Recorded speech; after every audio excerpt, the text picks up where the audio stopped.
Today I'm going to share with you one of my favorite stories about my son. Whenever I tell it, it just makes me smile because I think it's so precious.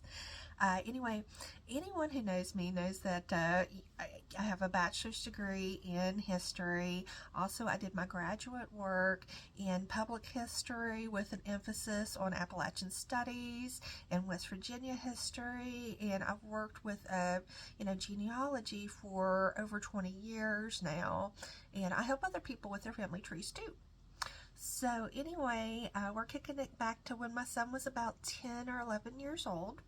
And he was sitting at the coffee table, and he was talking about his friend White Chocolate.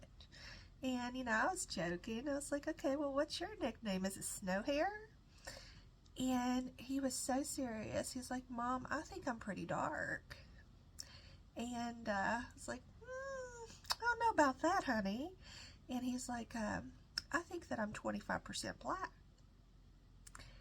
And I was like, "Sweetheart," I said, "for you to be 25% black, one of your grandparents would have to be black." And I was like, they're not. I said, "Your grandpa, my dad, is the leprechaun king. He's got red hair." I was like, "We're fair people, blonde hair, blue, green eyes." I was like, plus I've done, extensive research on the family, and, I'm pretty confident that, we don't have African American roots. And he was like, "Well, maybe it's 23%.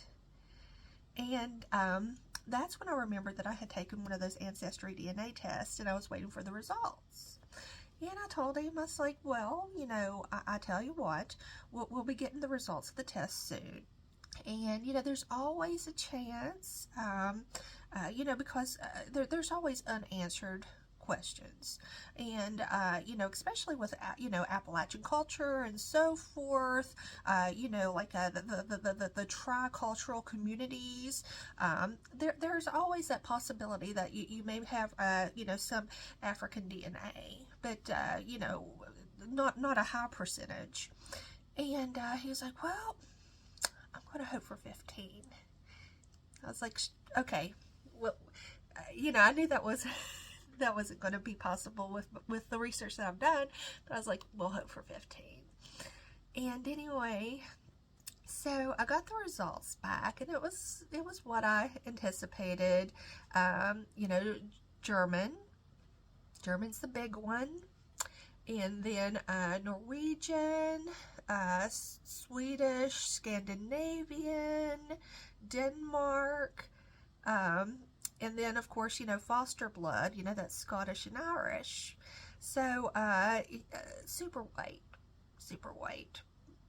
pretty much. No African DNA. So I had to break that to my son, that we had 0 on my side, nothing.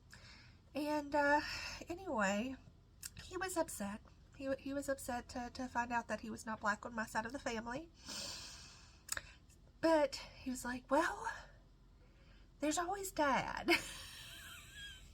Now, I didn't have the heart to tell him that, his dad's side of the family is actually, they are the new immigrant wave, and that is Croatia, Hungary, they're Serbian blood. So, I was like, "You know what, honey? There's always that chance that you might be black on your dad's side, And he's like, "I'm going to hope for 7%.